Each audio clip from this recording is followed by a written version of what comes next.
Hello और स्वागत है इस नए एक्सप्लेनर में जहां हम मौर्यांश सीजन 2 के एक बहुत ही इंटेंस और रोंगटे खड़े कर देने वाले चैप्टर प्रार्थना और रहस्यमयी साया का पूरा ब्रेकडाउन करने वाले हैं। शुभ की कहानी ने जो डार्क टर्न लिया है ना, वो वाकई हिला देने वाला है। यहाँ हर साया अपने अंदर एक नया राज छुपाए हुए है। तो बिना किसी देरी के सीधा इस खौफनाक सफर में डाइव करते हैं।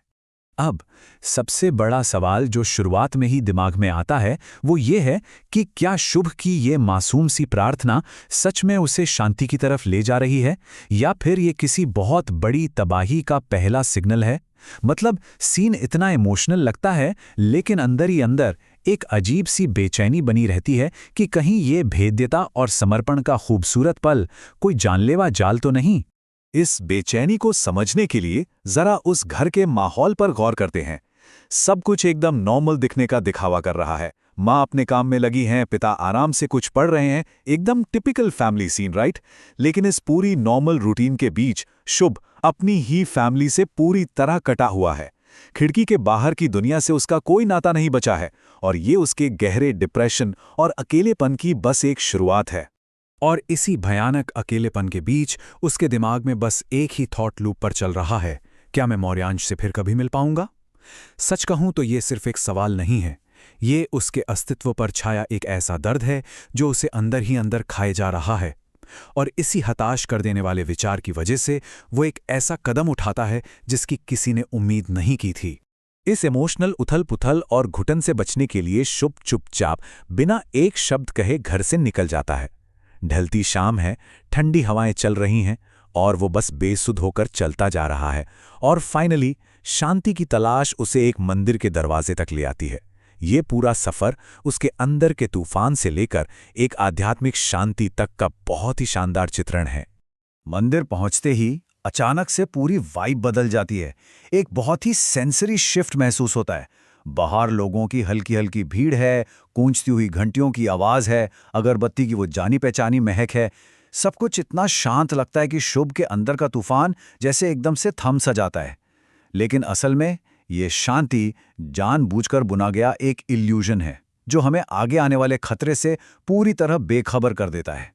और फिर आता है इस पूरे एपिसोड का सबसे इमोशनल क्लाइमैक्स। भगवान गणेश की मूर्ति के सामने शुभ पूरी तरह टूटकर घुटनों पर बैठ जाता है। वो कांपती आवाज में कहता है, मैंने आपसे कभी कुछ नहीं मांगा, लेकिन आज मुझे मौर्यांश से एक बार फिर मिलवा दीजिए।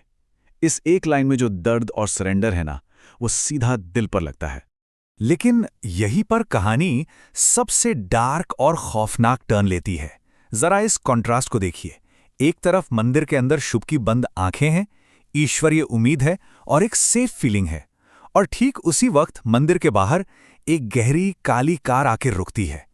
अंदर की इस प्योर वाइब के ठीक पैरेलल बाहर काले शीशों के पीछे एक बहुत ही ठंडे इरादे वाला खतरा खड़ा है। जरा इस पूरे सीक्वेंस को टाइमलाइन के हिसाब से ब्रेक डाउन करते हैं। जब शुभ आंखें बंद किए प्रार्थना में मग्न है, बाहर एक साइलेंट और डरावना खेल चल रहा है। कार एकदम शांति से रुकती है। 5 सेकंड बाद वो काला शीशा धीरे धीरे नीचे आता है। अंदर बैठा आदमी बिना पलक झपकाए अपनी भावहीन आंखों से शुभ को घूर रहा है। 15वें सेकंड में मंदिर की रोशनी उसके हाथ पर पड़ती है। फिर उसके चेहरे पर एक अजीब सी खौफनाक मुस्कान आती है। शीशा ऊपर होता है और कार बिना आवाज किए गायब। मतलब सांस रोक देने वाला पल है ये। और वो जो रोशनी उस आदमी के हाथ पर पड़ी थी ना, उसने सबसे बड़ा क्लू दे दिया है। वो कोई रैंडम निशान नहीं था, वो बिल्कुल वही रहस्यमयी टैटू था जो हमने पहले जंगल में उस आदमी के हाथ पर देखा था।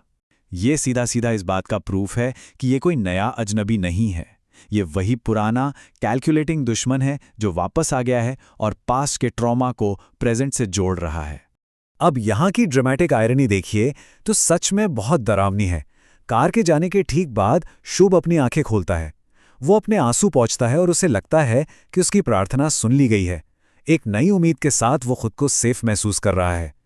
उसे जरा भी अंदाजा नहीं है कि जिस अदृश्य खेल का वो सेंटर बन चुका है, उसका शिकारी अभी अभी उसे देखकर गया है। इस घटना ने पूरी कहानी में कई बड़े अनसुलझे सवाल खड़े कर दिए हैं। सबसे पहला तो ये ठंडी आंखों और टैटू वाला आदमी आखिर है कौन? इसका जंगल वाली घटना से क्या कनेक्शन है? और सबसे बड़ी बात, ये शुभ को इतनी अच्छी तरह कैसे जानता है?